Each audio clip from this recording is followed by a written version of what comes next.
Good morning बच्चों। SP public intermediate college की online classes में आप सभी का स्वागत है। हम पिछले टॉपिक पर बात कर रहे थे जैव विविधता और वंशागति के सिद्धांत के अंतर्गत हम लोगों ने पिछली बार मेंडल के व्यतिक्रमों को पढ़ा। मेंडल के व्यतिक्रम के अंतर्गत हम पहुंच चुके थे रुधिर की वंशागति, और रुधिर की वंशागति के अंतर्गत हम लोगों ने जाना कि रुधिर कितने प्रकार का होता है और रुधिर की खोज किसने की। फिर उसके बाद हम आगे अपने टॉपिक पर पहुँचे कि किस प्रकार से मानव में रुधिर की वंशागति उनकी संतानों में होती है। इस संबंध में हमारा एक आप लोगों से प्रश्न था जिसको हमने अधूरा छोड़ दिया था आज के लिए, तो आज हम उस प्रश्न पर ध्यान देंगे। प्रश्न कुछ इस प्रकार था कि यदि हर्ष जिसका रुधिर वर्ग ए है उसका विवाह अंकिता के साथ जिसका रुधिर वर्ग बी है के साथ होता है, तो इस दंपत्ति के संतानों में रुधिर की वंशागति क्या होगी। यही इस प्रकार का प्रश्न था बच्चों।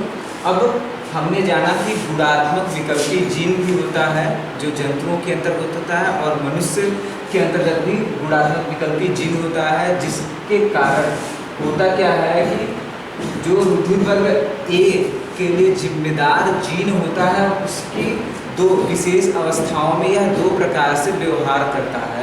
यह दो प्रकार से व्यवहार क्या था, या तो विशेष अवस्थाओं में यह इसके जीन युग्म IA और IA के रूप में पेयर करते हैं एक ही समजात गुणसूत्र के एलील्स पर, या कभी कभी विशेष परिस्थितियों में क्या होता है इसके एक लोकिस खंड का जो जीन होता है वह सुप्तावस्था में चला जाता है।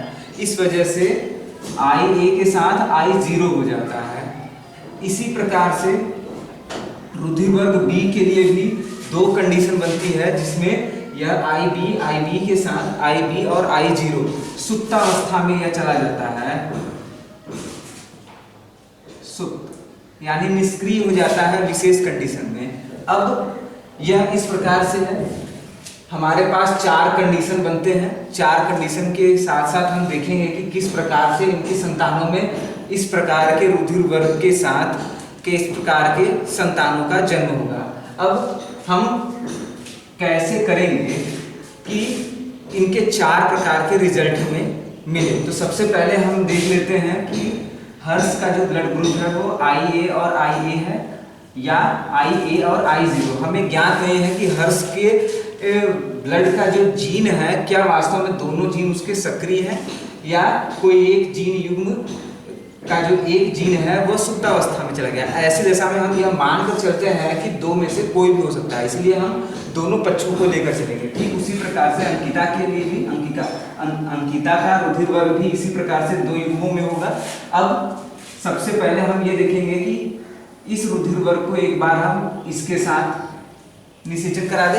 यदि हर्ष का रुधिर वर्ग दोनों ही उसके दोनों जीन जो है वो सक्रिय हो और अंकिता के भी दोनों जीन सक्रिय होंगे, तब क्या रिजल्ट आएगा। कंडीशन 1 होगा हमारा यहाँ।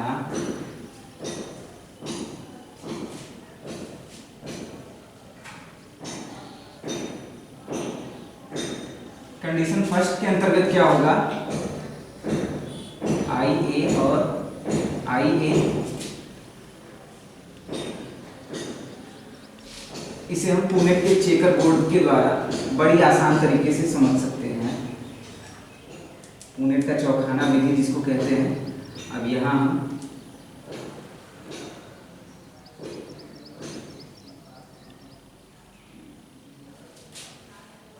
हर्ष का ब्लड ग्रुप हम लेते हैं IA, अंकिता का ब्लड ग्रुप लेते हैं हम IB और IB। इस प्रकार से हम कैलकुलेट कर देते हैं या जोड़ देते हैं और उनकी संतानों की वंशागति हमें प्राप्त हो जाती है।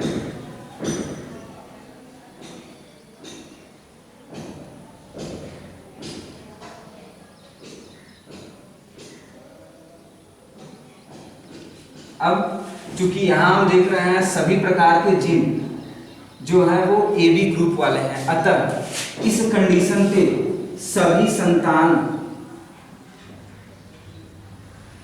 AB रुधिर वर्ग वाले होंगे।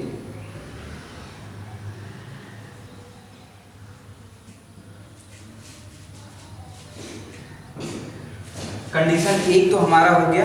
कंडीशन दो की बात करते हैं। अब कंडीशन दो हमारा क्या होगा, यदि हर्ष का सक्रिय वाला जीन युग्म जो है अंकिता में, यदि उसका एक जीन निष्क्रिय हो जाता है रुधिर वर्ग का, तब क्या होगा। यानी जब हर्ष का दोनों पेयर वाला जीन जो है एक सुप्त जीन के साथ क्रिया करेगा तब क्या बनेगा, उस कंडीशन दो के लिए हम देखते हैं।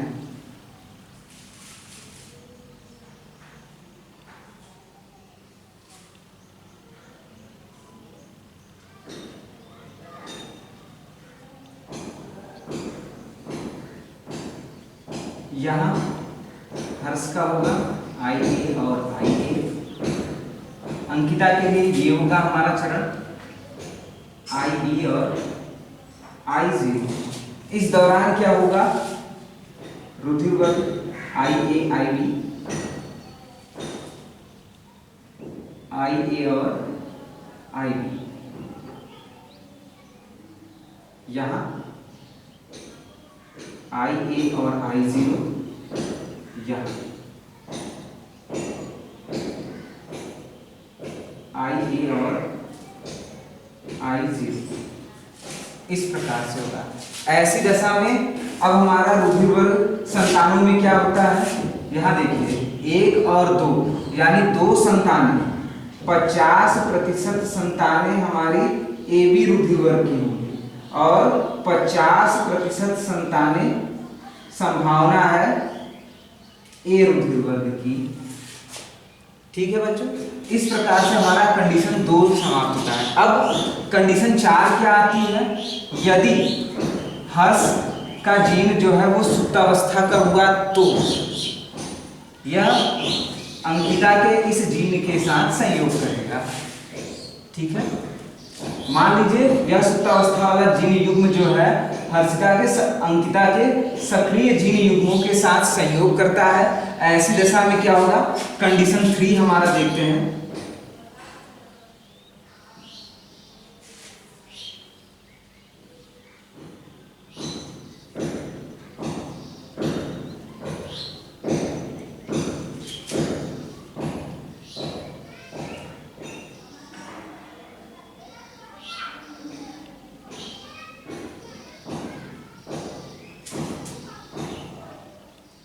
कंडीशन 3 के लिए क्या है, हर्ष का युग्म IA और I0 है, IA और I0। अंकिता का दोनों सक्रिय है IB और IB। ऐसी दशा में क्या होगा, IA IB IB और I0। हम सजाती पद में इसको लिखते हुए चल रहे हैं बच्चों, IA और IB और यहाँ इससे IB और यह वाला यहाँ आएगा I0।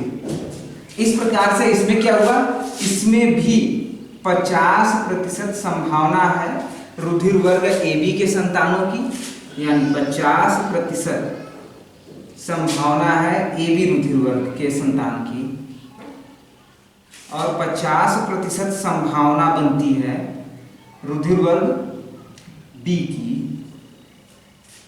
अब कंडीशन 4 हम देखते हैं।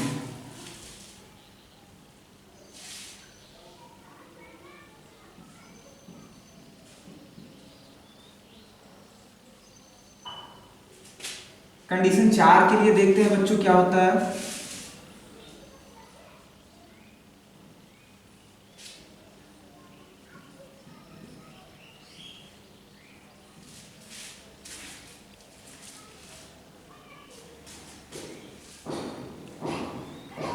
कंडीशन 4 में संभावना ये हो सकती है कि हर्ष का सुप्तावस्था वाला जीन युग्म जो है वो अंकिता के सुप्तावस्था वाले जीन युग्म के साथ भी संयोग कर सकता है। अब यही हमारा चौथा कंडीशन होगा। इस कंडीशन में होगा तब संतानों की वंशागति क्या होगी, तो देखते हैं हम।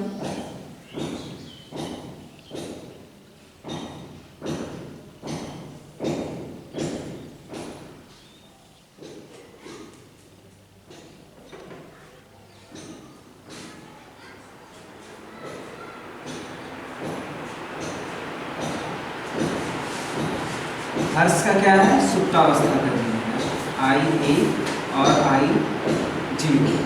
अंकिता का क्या है, IB और I0। इस दशा में यानी दोनों जीन युग्म अगर सुप्तावस्था वाले ही हुए, यदि हर्ष और अंकिता के दोनों जीन युग्म सुप्तावस्था वाले ही हुए, तब उनकी संतानों में रुधिर वर्ग की वंशागति किस प्रकार से होगी, वो इसका रिजल्टेंट यहाँ है। IA और IB, IB I0, IA I0,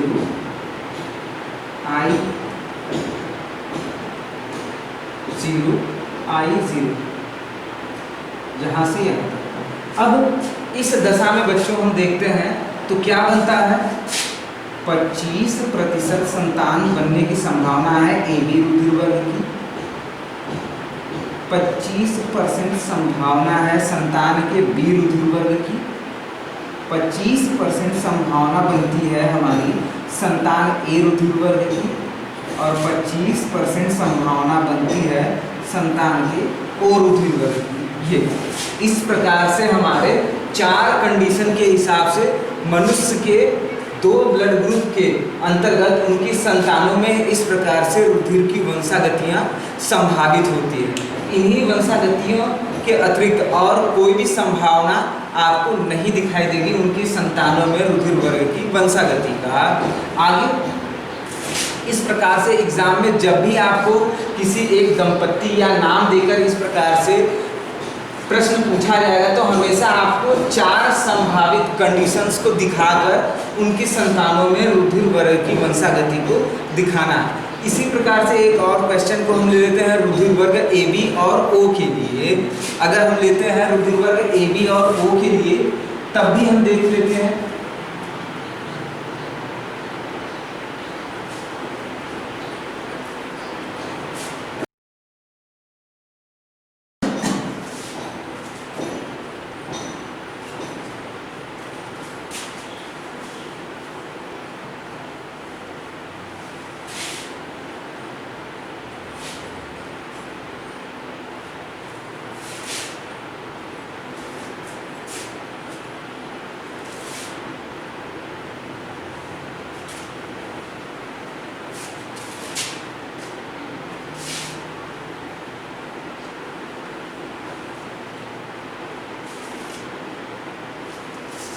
संभावना क्या है, यदि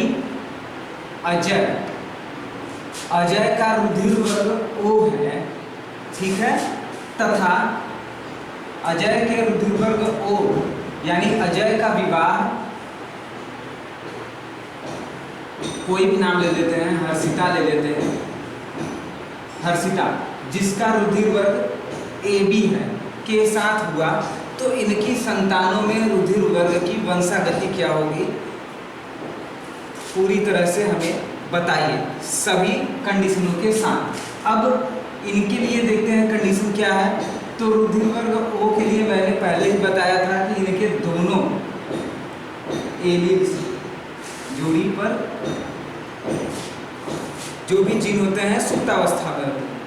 इसी के साथ हर्षिता में भी क्या है, इनके दोनों जीन युग्मों पर IA और IB 2 अलग अलग जीन सम्मिलित रहते हैं। इस दशा में इन दोनों का अगर हम पुनेट के चौखाने विधि से रिजल्टेंट देखते हैं तो क्या होगा, IA और IB, I0 और I0।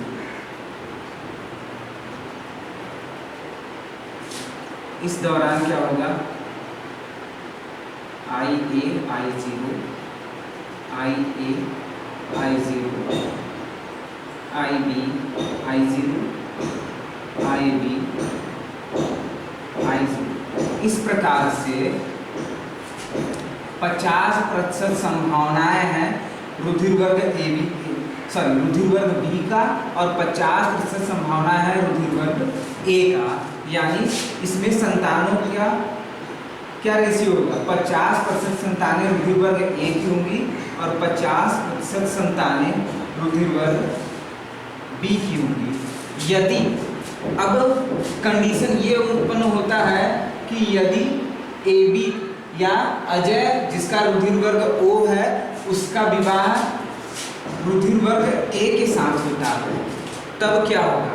A के साथ जहां जैसे ही आया बच्चों, तो यहाँ पर हमारी कंडीशन लेवल चेंज हो जाएगी। यहाँ हमें ये कंडीशन देखने को मिलेगा, ठीक है, क्योंकि ब्लड ग्रुप A के लिए क्या होता है, कभी कभी विशेष अवस्थाओं में जीन जो है वो सुप्तावस्था में चला जाता है। अब ऐसी दशा में हमें क्या करना होगा, पृथक रूप से इसका एक बार इसके साथ एक कंडीशन में क्रॉस कराना होगा और एक बार इससे क्रॉस कराना होगा। इस प्रकार से हमें दो कंडीशंस के साथ दिखाना होगा, ठीक है। तो बच्चों ये तो था मानव के रुधिर वर्ग की वंशागति, जिसके द्वारा हम ज्ञात कर सकते हैं कि किस प्रकार से मानव का रुधिर वर्ग आगे चलता है। इसके बाद एक आता है घातक जीन, या जिसको हम लेथल जीन कहते हैं। आप इसे भी थोड़ा जान लीजिए। घातक जीन क्या होता है, ये कभी कभी टिप्पणी में पूछता है, या इसको हम लेथल जीन कहते हैं।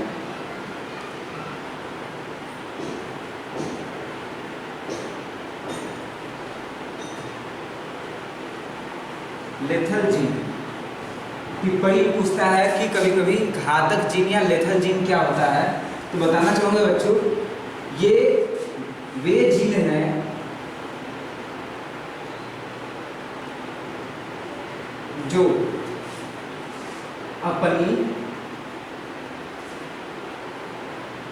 विषम युग्मजी के साथ सामान्य रूप से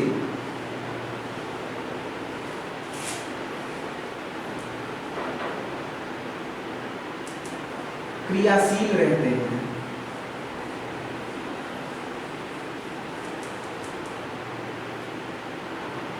परंतु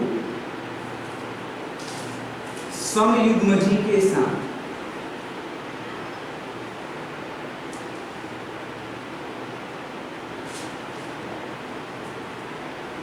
जीवधारी के जनन काल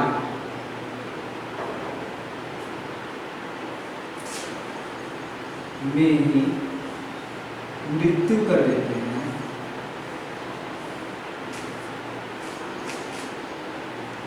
ठीक है बच्चों, बस इतना ही। अर्थात कहने का मतलब ये है, मान लेते हैं फॉर एग्जाम्पल के रूप में कि लेथल जीन जो है वह IX और IX के प्रतिरूपण है। अब हमारा कंडीशन क्या है कि ऐसे जीन जो अपने विषम युग्मजी के साथ, यानी लेथल जीन की दो कैटेगरिया हैं, IX और IZ और IZ। ऐसी दशा में अगर लेथल जीन IX और IZ के साथ यानी विषम युग्मजी अवस्था में रहती है, तब तो यह सामान्य होगा।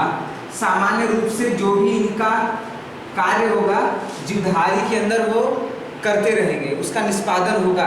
अगर यदि IX और IZ दोनों अपने समान युग्मजी के साथ मिलते हैं, यानी IX और IX मिल गए और IZ और IZ मिल गए, यह इनके समान युग्मजी हैं, समयुग्मजी जिसको कहते हैं। ऐसी दशा में ये घातक जीन का काम करते हैं। घातक यानी यह मृत्यु कर देते हैं सीधे जनन काल में ही मृत्यु, अर्थात यह जीव जब भ्रूणावस्था में गर्भ में रहेगा तभी इस जीव की मृत्यु इसी घातक जीन के कारण हो जाती है। इसके बाद एक और आता है बच्चों, बहुप्रभावी जीन। कभी कभी कुछ ऐसे जीन हम जानते हैं कि एक जीन जोड़ी जो है सिर्फ एक ही प्रकार के लक्षणों पर अपना प्रभाव डालता है, इस प्रकार से।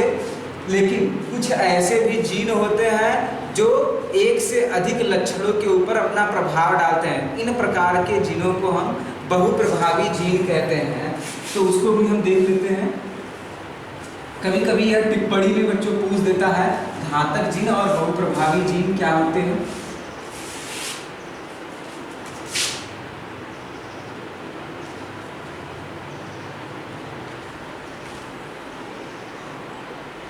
बहुप्रभावी जीन ऐसे जीव जो एक से अधिक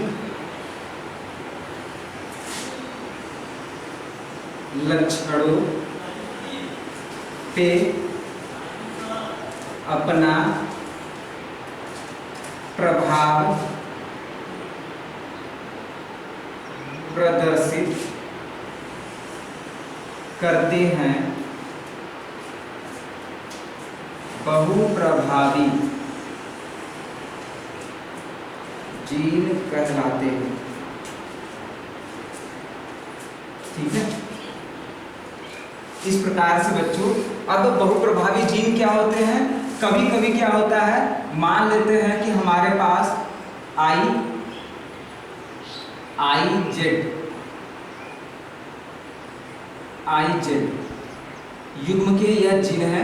अब यह आई जेड और आई जेड युग्म के जो जीन होते हैं, यह अपने साथी अनुवर्ती दूसरे जीनों के ऊपर भी अपनी उपस्थिति के कारण अपना प्रभाव दिखाते हैं और उनके दृश्य रूप प्रकटन को प्रभावित करते हैं।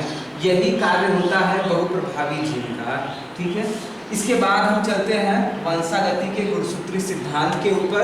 ठीक है, वंशागति का गुणसूत्री सिद्धांत सन 1900 में मेंडल के नियम के खोज के बाद जो है वह डीब्रीज, कार्ल कोरेंस और एरविन सरमैक ने मेंडल के नियमों की जब खोज की और उनकी विवेचना की, तो उसी के आधार पर इन्होंने यह बताया कि गुणसूत्रों की वंशागति भी बिल्कुल जीन युग्मों की वंशागति यानी कारकों की वंशागति के समान ही होती है।